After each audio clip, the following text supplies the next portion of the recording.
Breaking news! The temperature is rising behind the scenes in Baltimore, and I've got some major updates that every Ravens fan needs to hear right now. Free agency is officially 1 week away, and the information coming out about the Baltimore Ravens is starting to paint a very clear picture of what could be a franchise-shifting offseason. This isn't speculation from random chatter. This is intel connected directly to what's happening as the organization prepares for 2026. But before we go any further, make sure you've already clicked the like button if you've been a Baltimore Ravens fan for more than 20 years. It's amazing to see fans from every generation here. And if you can, drop a comment right now saying, "Go Ravens! My heart beats purple and black." Now let's get straight into it. You simply cannot tell the story of the Ravens' 2026 free agency without starting with Tyler Linderbaum. According to the latest information, the organization hopes they can keep him. But here's the tension. There are strong beliefs around the league that Linderbaum could receive offers exceeding $20 million per year, possibly even around $22 million annually. And the indication is that Baltimore may not be willing to go that high. Let that sink in. Right now, Creed Humphrey sits at $18 million per year as the highest paid center in the league. If Linderbaum crosses $20 million,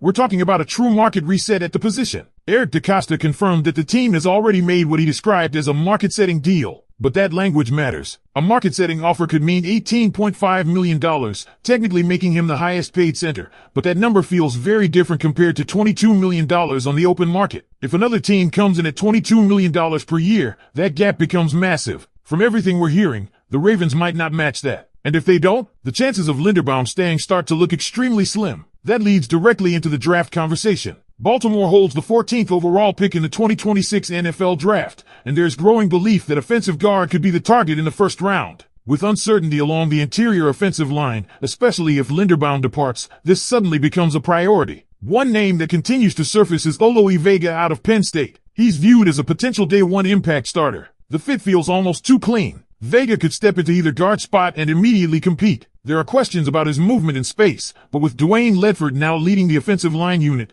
there's confidence that development across that group could take a noticeable leap. There's even a growing belief that Baltimore could trade back from 14 into the 18 range and still land Vega. That would allow them to gain additional draft capital while addressing a critical need. If Linderbaum walks and guard becomes urgent, this could be the chess move. Now let's talk about the biggest contract situation on the roster, Lamar Jackson. He currently has 2 years left on his deal at $53 million per season, but his cap hits explode to $74 million in 2026 and 2027. The Ravens have automatic conversion rights, meaning they can restructure and reduce this year's cap number by as much as $38 million without needing his permission. However, the real goal isn't just restructuring. The goal is extension. Look at what the Buffalo Bills did with Josh Allen. 6 years, $330 million, $55 million per year, $250 million guaranteed. That framework exists. Baltimore can replicate something similar. The difference is that Lamar Jackson still represents himself, which has complicated negotiations in the past. This feels inevitable. Not if, but when. And the timing is everything. If they can finalize something before the new league year, that cap flexibility could immediately be reinvested into free agency, especially if Linderbaum leaves. Now let's shift to the wide receiver room,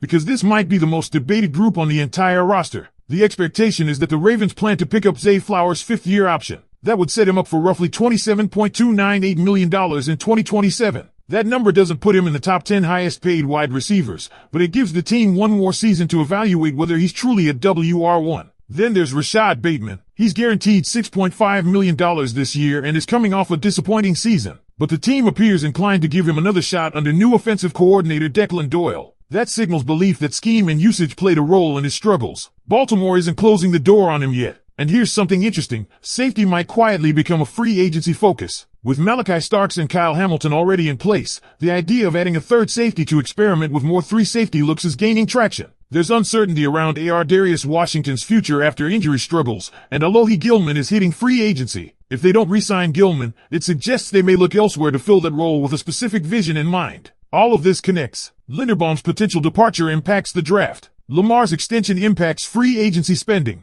Wide receiver development impacts long-term roster construction, and defensive experimentation could shift how this team plays in 2026. And this is where things get even more interesting, because every single move we just talked about connects to the next domino that could fall for the Baltimore Ravens. If Tyler Linderbaum does walk because another team throws $22 million per year at him, that instantly reshapes the entire interior offensive line conversation. You're no longer just looking for guard upgrades, you're potentially rebuilding the spine of the offensive front. And that makes the 14th overall pick even more critical. That's why the growing buzz around going offensive guard in the first round feels less like coincidence and more like preparation. Alohi Vega continues to make too much sense in this scenario. A plug-and-play presence, a tone setter, someone who can stabilize one side of the interior while the team figures out what the center position looks like long-term. And remember, adding Dwayne Ledford as offensive line coach wasn't random. That move signals a commitment to strengthening the trenches in a serious way. If this offense is going to take the next step in 2026, it starts up front. Now pivot back to Lamar Jackson's extension, because this is the lever that moves everything else. If Baltimore restructures or extends Lamar soon and frees up that potential $38 million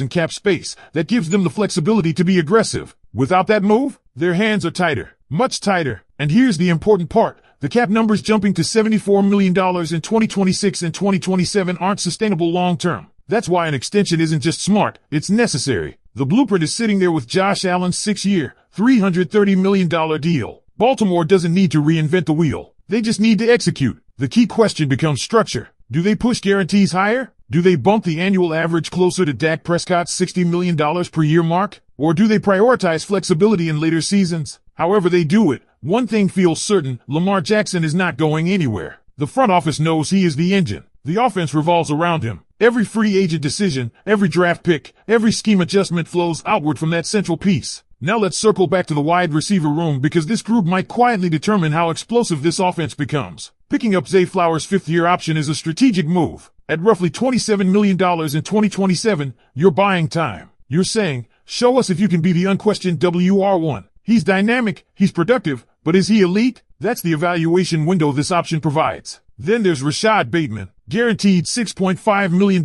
this year. A new offensive coordinator in Declan Doyle. A fresh system. This is essentially a reset opportunity. The organization believes usage and scheme may have held him back. If Doyle unlocks him, suddenly the narrative changes. If not, the Ravens won't hesitate to pivot next offseason. And that's why free agency at safety becomes fascinating. With Malachi Starks and Kyle Hamilton already anchoring the position, bringing in a third safety suggests a schematic evolution. Jesse Minter experimented with 3 safety looks before. That flexibility allows you to disguise coverages, adjust to modern spread offenses, and keep versatility on the field. But if they go outside for that third safety, it likely means Darius Washington's role is uncertain moving forward. It could also mean Alohi Gilman doesn't return. That's not small. That's depth and chemistry shifting in the secondary. Everything we're hearing paints a picture of a front office that is preparing for multiple outcomes at once. They're bracing for Linderbaum to test the market. They're structuring Lamar's future. They're evaluating wide receivers carefully. And they're quietly exploring defensive flexibility. This isn't panic. This is calculated positioning. And let me say this, the Ravens are not operating like a team that believes their Super Bowl window is closed. They're acting like a team that knows it's still wide open, but understands adjustments are required to break through. Free agency is 8 days away. The draft is less than 2 months out. Decisions made in the next few weeks could define the next 5 years of Baltimore Ravens football. So I'll leave you with this. If Linderbaum leaves, Lamar's extension gets done, and they draft offensive line in the first round, do you believe that's enough to push this team over the top in 2026? Or do you think one more major splash move is still needed? And here's another layer to all of this that we can't ignore, timing. Free agency doesn't wait. If the Ravens hesitate on Linderbaum and another franchise jumps aggressively on day one with a massive offer, Baltimore won't have the luxury of slowly adjusting. They'll have to pivot immediately. That means contingency plans are already in motion. You don't let a Pro Bowl level center walk without already mapping out what the replacement path looks like, whether that's through the draft, a veteran stopgap, or a full interior reshuffle. And that's why the guard conversation keeps gaining momentum. If you draft Alohi Vega and he becomes a day one starter, you stabilize at least one spot. That gives you flexibility. Maybe you slide pieces around. Maybe you trust internal development, but you cannot afford instability in front of Lamar Jackson. Protecting him is not optional, it's foundational. Now think about how this all ties into Declan Doyle's new offense. A new coordinator often means new tempo, new spacing concepts, different protection schemes, and potentially more pre-snap motion. That requires communication and cohesion up front. Losing a center like Linderbaum would test that immediately. So if Baltimore truly believes they can't match the $20+ million